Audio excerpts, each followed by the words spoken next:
All right, everyone, two different stories we're talking about today, starting with a Nintendo Switch game that was originally slated for release this year that has now officially been canceled. And I think there's an interesting talking point around this, whether or not you were personally looking forward to this game's ultimate release on the platform. And while some of the cancellation news very well could deal more with how the game was performing, I think it's worth having that conversation on where we are at in the Nintendo Switch's life cycle and what we might see from third-party developers on the platform going forward. Then the big talking point for today's video has to do with Nintendo Switch Online and an interesting job posting that Nintendo is hiring for as of now, and I definitely think it could point towards some broader plans and an expansion of what they have around the corner for Nintendo Switch Online, especially when we talk about the transition to next-gen Nintendo hardware and specifically what Nintendo Switch 2.0 might look like, and we have to get on the same page with all of those details right now. What's up, nation? Make sure you like, subscribe, and turn on your bell notification if you're new here. And the first story we have to go over briefly today has to do with a Nintendo Switch game that has been officially canceled. This is none other than Marvel Midnight Suns, and this is a game that's actually out on next-gen platforms right now today. But you may remember we've seen this game promoted for the Nintendo Switch as well as last-gen consoles, and there was recently an update posted online around the game and it being entirely canceled for the Nintendo Switch platform. And to first get on the same page with that official announcement, let's quickly read through this VGC detailed article together. Switch version of Marvel's Midnight Suns canceled as the game is dated for Xbox One and PS4. The title is coming to last-gen consoles next week alongside its final post-launch DLC. The news was announced on Tuesday alongside a release date for the delayed Xbox One and PS4 versions of the Firaxis developed game. The last-gen console versions will be released digitally on May 11th with no plans for a physical release. The Nintendo Switch version of Marvel's Midnight Suns will no longer be offered as part of the updated plans, 2K said in a press release. While the game was received critically, all versions were heavily discounted within a month of release, suggesting that its publisher had been disappointed with its commercial performance. So that last point of the article is something I want to focus in on because there's no denying that this game likely is not performing up to the developer's expectations, or publisher's expectations rather, in terms of a return on investment for developing this game, and there's no getting around that. It's one that looked interesting to me, but the card-based mechanic with how you move and turn and interact, I really thought when we first saw this game that it would be more of a traditional action RPG style gameplay mechanics, and when that card-based thing kind of came into play, I lost a little bit of interest in it, but I still was going to keep my eye out for the Nintendo Switch release and see what it got sold at, what the price point looked like, and how the game ultimately ran.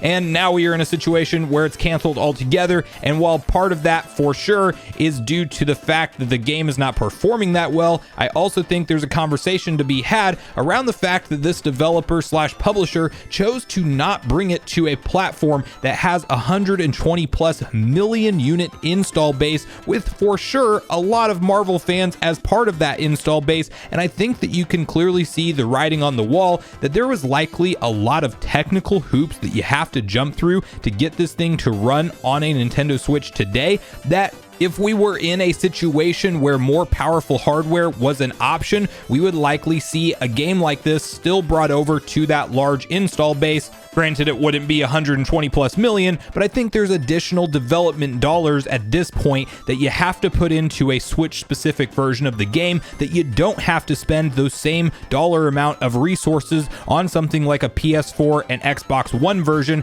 And while we may start to see a lot of third-party games slowly shift off of those consoles as well as we're further into the current generation of consoles with the PlayStation 5 and Xbox Series X/S, I do think it's worth noting and reminding everybody that a 6+ year-old console, and one that is now in its 7th year of sales, is just aged hardware at this point. Not to mention the Tegra X1 that is powering the Nintendo Switch that we know and love today was developed originally in 2015, or sold rather in 2015, alongside the Nvidia Shield. So while likely the game's performance in sales was a big factor around this, I definitely think that those development dollars have something to do with it. And I think that we are going to be at a point where now, as far as finishing out the current base model Switch's life cycle today, it will be a coin flip if certain third-party developed and published games will be brought to the current gen Switch at all. We know we have Hogwarts Legacy on the roadmap in June. That's a big one for a lot of fans,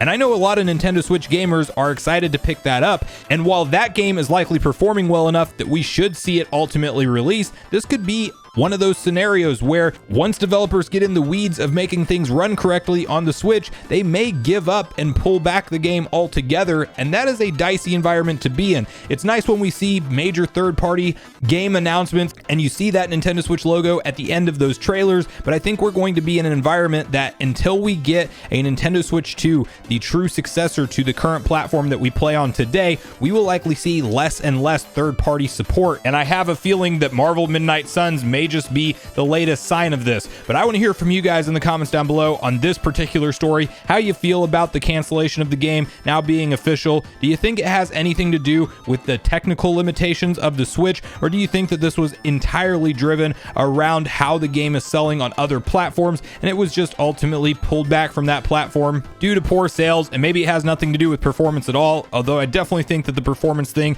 does tie into this decision, at least at some level. But please share all your thoughts and feelings on all things Marvel Midnight Suns and the cancellation news for Nintendo Switch in the comments down below. Now, the other story we're talking about today has to do with Nintendo Switch Online and Nintendo posting a very interesting job description that they are now hiring for specifically for this service. We know that Nintendo Switch Online today has amassed over 30+ million active users that are subscribed to it and that pay, whether it be monthly or annually, for the different tiers that we have available, with the base tier clocking in at $20 US annually and the expansion pack tier clocking in at $50 annually. Unless you're doing the family plan thing like I am and splitting it with some people, you definitely can save some money. But regardless, this service is generating a ton of money for Nintendo, and I think that it far eclipses services in the past that we saw them lean into when it comes to supporting their classic retro library of games like Virtual Console. Yes, they generated one-time purchases from many customers, but I don't think it brought in this kind of consistent, reliable revenue, and also linking it to your online membership that you need to play on the Nintendo Switch Online against friends is kind of one of those moves that just entices you that much more that when you pick up a Nintendo Switch, you might look into potentially subscribing to the service. So as we look towards the future of Nintendo Switch Online, I think it's the one thing that, as we talk about the transition to the next generation hardware, that will 100% for sure be here. We've already seen it officially from Nintendo due to that slide that talked about value-added services rolling forward into next gen, but I think it's clear that how they've positioned Nintendo Account to roll forward, likely Nintendo Switch Online is built into their roadmap 100%. I think that even if the console is not backwards compatible with Switch base games like I think it should be, and hopefully we do see it ultimately become when it's released, I think for certain you can say that the NSO content library that we have today will roll forward,